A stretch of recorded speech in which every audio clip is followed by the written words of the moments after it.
Well, Juneteenth may still be a few days away, but a gathering in Duluth today is celebrating the holiday a bit early.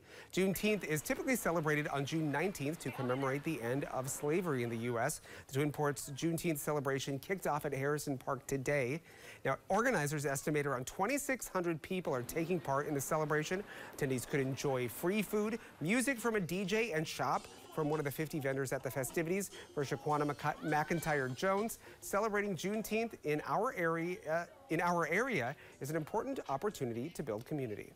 The fact that we are able to come together and celebrate blackness and wholeness as a group of people and being inclusive to all is vital to our community because we are one community.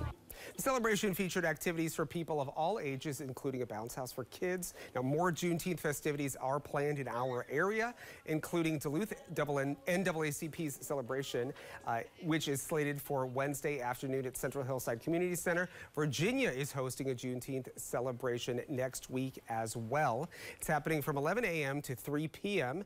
Wednesday on the 500 block of Chestnut Street downtown. There will be activities for kids, free food, live entertainment, and more. Voices for Ethnic and Multicultural Awareness, or VEMA, is one of the hosts. They say while the celebration is for everyone, it's especially important for the African American community as they commemorate the end of slavery in the U.S.